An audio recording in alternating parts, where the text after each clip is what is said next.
오늘의 성경 말씀은 이사야 60장 1절에서 6절 말씀입니다. 이사야 60장 1절에서 6절 말씀, 구약 1051쪽쯤에 있습니다.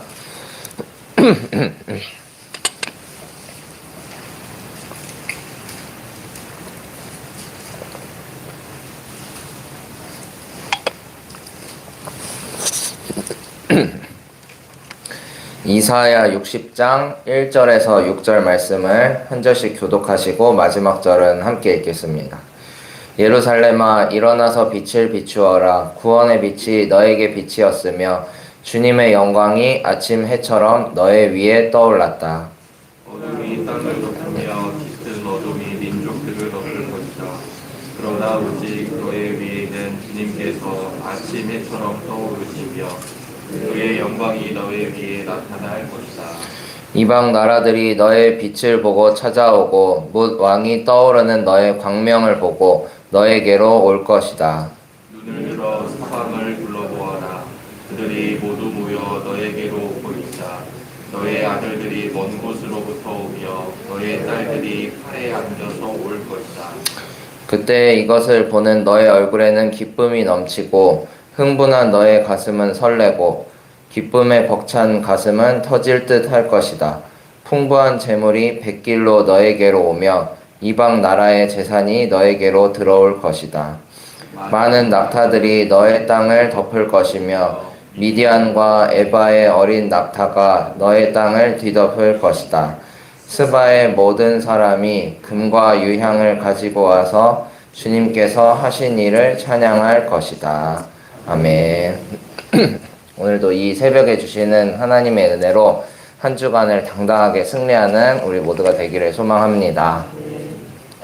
오늘의 말씀 제목은 일어나라 빛을 발하라 라는 제목으로 말씀을 전하고자 합니다. 오늘 함께 읽은 말씀 1절에서는 이렇게 표현합니다. 일어나서 빛을 비추어라. 그런데 개역개정으로 읽어보시면 훨씬 더 와닿는데요. 일어나라 빛을 발하라. 이는 내 빛이 이르렀고 여호와의 영광이 내 위에 임하였음이라. 이 말씀입니다. 제가 개역개정으로 읽었던 1절의 말씀이 더 와닿는 이유는 개인적인 추억 때문이기도 한데요. 제가 고등학교를 경기도 안양에서 미션 스쿨을 나왔습니다. 기독교 학교이다 보니까 이제 매해 반별 찬양제가 있었습니다. 근데 그 찬양제 때 저희 반이 준비해서 나갔던 곡이 이 일어나라 빛을 발하라 라는 곡이었는데 혹시 아시나요? 이 찬양? 일어나라 빛을 발하라 이 찬양인데 네, 이런 찬양입니다. 이런 찬양으로 무대에 섰던 기억이 납니다. 이 곡은 잔잔한 반주보단 아주 웅장한 오케스트라 연주가 어울리는 곡입니다. 지금 이 말씀을 준비하면서 잘 생각해 보니까 이 말씀의 내용이 그런 웅장한 분위기를 담고 있기 때문에 그런 연주가 잘 어울리는 곡이 나오지 않았을까 하는 생각도 들었습니다. 오늘 우리가 마주한 이사야 60장의 말씀은 한 국가의 운명을 선포하는 말씀입니다.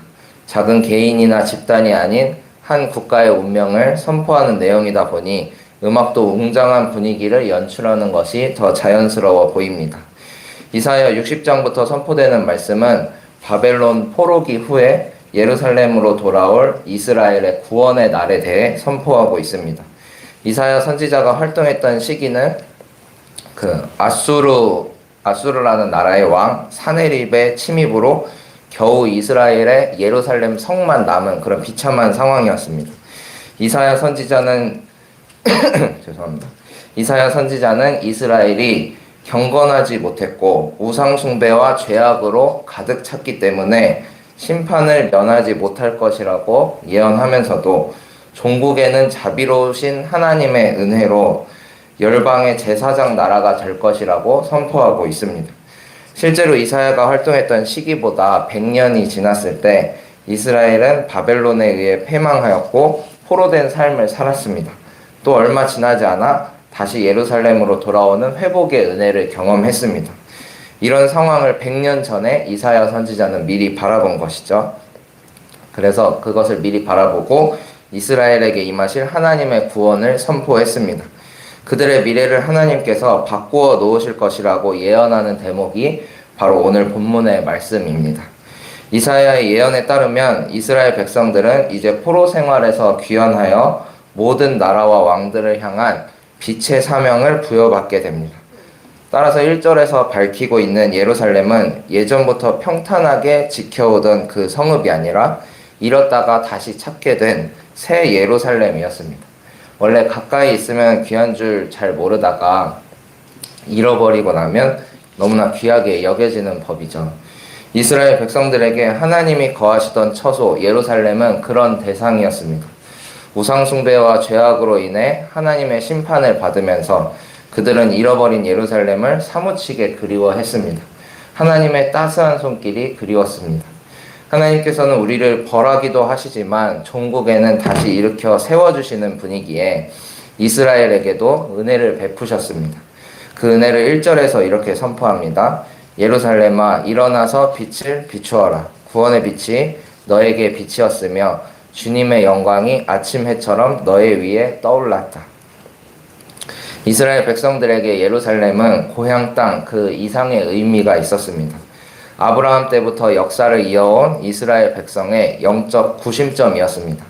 따라서 예루살렘을 잃어버리는 일은 하나님을 잃어버리는 것이나 다름없었습니다. 그 중요한 예루살렘에 하나님께서 구원의 빛을 비추어 주시고 주님의 영광이 아침 해처럼 떠오르게 하신다고 선포합니다. 이스라엘이 심판을 당하며 캄캄한 어두움을 지나던 그 세월을 다 보내고 이제는 빛 가운데로 나아가는 은총을 누리게 되었습니다.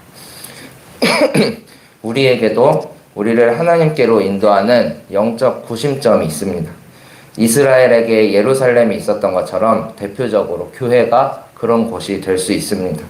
성경 곳곳에서는 예루살렘을 성전과 동일시 여기는 표현들이 많이 나오곤 합니다.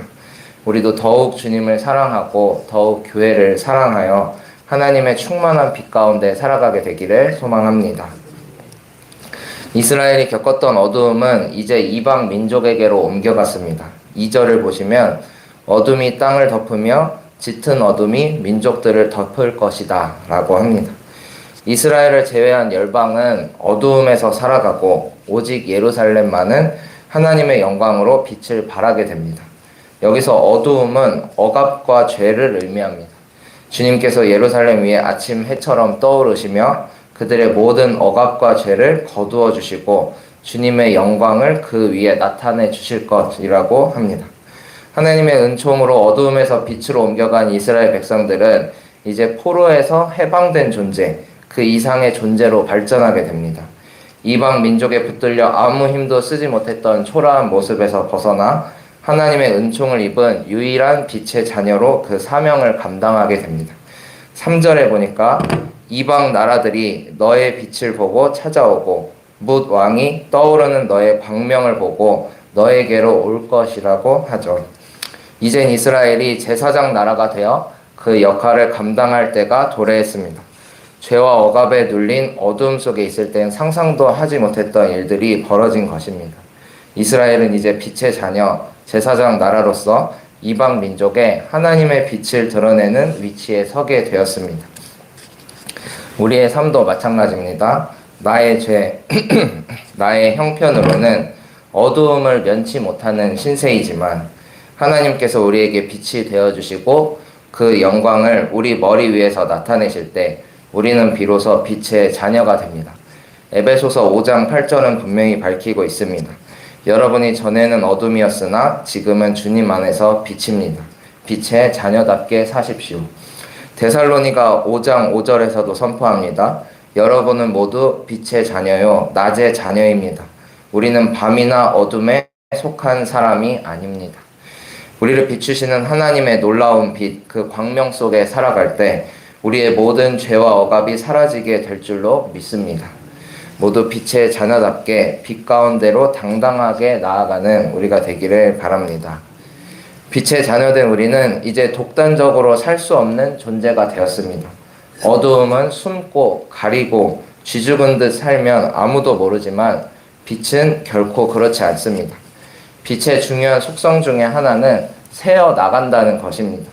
아무리 틀어막고 가려도 아주 작은 틈 사이로 새어 나가는 것이 빛의 속성입니다. 하나님의 은혜를 받은 이들도 그렇습니다. 하나님의 은혜로 가득 채워지면 전도하지 말라 그래도 내 말과 행동 속에 이미 주님을 전하고 있고요. 하나님으로 인한 기쁨이 충만해져서 마치 빛이 새어나가듯이 하나님의 사람으로서 그 정체성을 드러내게 됩니다. 저희 청소년부에서는 이번 1월 18일부터 이제 겨울 수련회를 갖게 되는데요. 주제가 기쁨입니다. 그 여호와로 인하여 기뻐하라라는 제목으로 수련회를 준비하고 있습니다. 청소년부 예배 중에 이런 영적인 기쁨에 대해 나누고 기도하는 시간을 매주 갖고 있는데요. 말씀을 준비하다가 이런 은혜를 하나님께서 주셨습니다. 내가 무언가를 기뻐한다는 것, 맛있는 음식을 먹을 때 기뻐하고 사랑하는 가족들과 시간을 보내는 걸 기뻐하고 십자수를 놓거나 이런 취미 활동을 하면서 기뻐하는 이런 모든 기쁨들은 결국 관심을 갖는 일이 아닐까 하는 생각을 주셨습니다. 그래서 청소년부 친구들에게도 이렇게 선포했습니다. 여호와로 인한 기쁨으로 충만해지기 위해선 우리가 여호와 하나님께 관심을 두어야 한다고요. 제가 이 사람한테 관심이 있으면 제 시간과 돈을 쓰는데 전혀 아깝지가 않죠. 오히려 제가 돈을 내고 제가 시간을 할애해서라도 함께 있는 것이 그저 기쁘고 즐겁습니다. 하지만 제가 어떤 사람한테 관심이 전혀 없다면 단돈 1,000원이라도 10분도 쓰기가 아깝습니다. 하나님 앞에서도 마찬가지입니다. 하나님께 관심이 있으면 하나님과 함께하는 모든 일들이 기쁨으로 충만하게 될 것이고, 하나님께 관심이 없으면 어떤 일을 하더라도 귀찮고 힘이 들 것입니다. 하나님의 빛으로 충만한 주의 자녀는 하나님께 관심을 두는 사람들입니다. 여호와로 인한 기쁨이 충만한 사람들입니다. 느헤미야 8장 10절에서는 이렇게 밝히죠. 여호와로 인하여 기뻐하는 것이 곧 너희의 힘이니라. 빛의 자녀답게 주님으로 인한 기쁨이 충만한 삶을 살아가는 우리 모두가 되기를 소망합니다. 이제 말씀을 마치고자 합니다. 올 한 해 정릉교회 실천 목표가 복음의 확장입니다.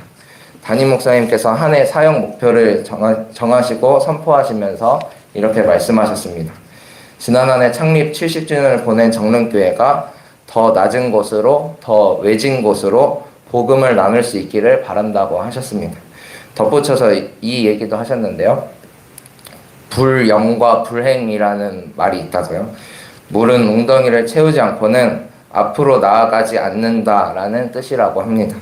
아무리 마음이 급하다 해도 웅덩이를 채우지 않으면 앞으로 나아갈 수 없듯이 복음의 확장도 마찬가지입니다.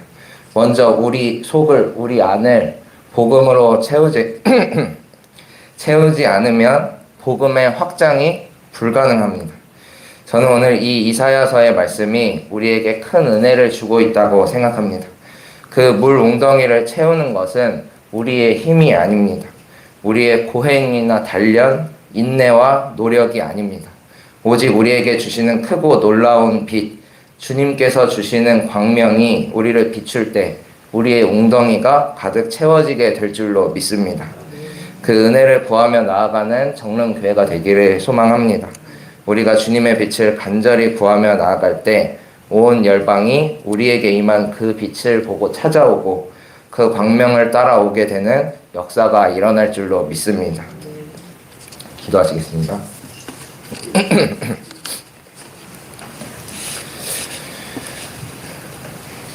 주님 감사합니다. 늘 우리 안에 거하시는 하나님께 찬양과 경배를 드립니다. 우리는 우리의 죄악으로 인해 어두움 가운데 거할 때가 있지만 하나님께서 그 자비하신 손길을 거두지 않으시고 우리를 다시 일으키시고 빛 가운데 나아가게 하여 주심에 감사를 드립니다. 저희가 주님 앞에 드릴 것은 없으나 이 작은 마음 온전한 영혼으로 나아가오니 저희를 굽여 살펴주시고 주님 뜻대로 인도하여 주시옵소서. 여전히 어두움을 헤매는 많은 이웃들이 있습니다. 교회 안에도 빛으로 나아가지 못하는 교우가 그리고 저희 또한 그럴 때가 있습니다. 주님 저희를 불쌍히 여겨 주시옵소서. 우리를 환한 빛으로 인도하시는 주님을 의지하며 나아가오니 다시 서게 하여 주시고 빛을 발하는 존재로 변화시켜 주시옵소서. 새해를 맞아 신천 임원과 교사, 찬양대가 임명되었습니다.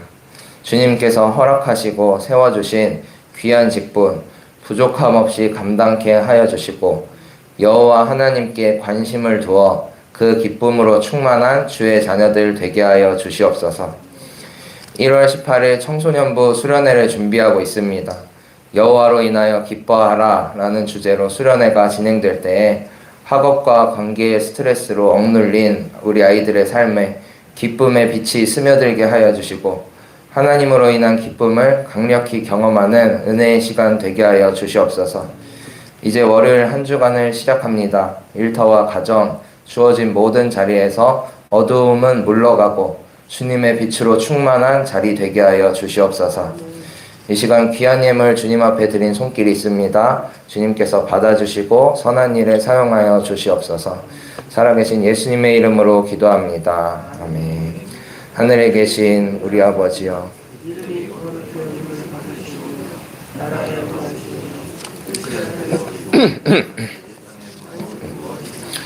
오늘 우리에게 일용할 양식을 주시옵고 우리가 우리에게 죄 지은 자를 사하여 준 것 같이 우리 죄를 사하여 주시옵고 우리를 시험에 들게 하지 마시옵고 다만 악에서 구하시옵소서. 나라와 권세와 영광이 아버지께 영원히 있사옵나이다. 아멘.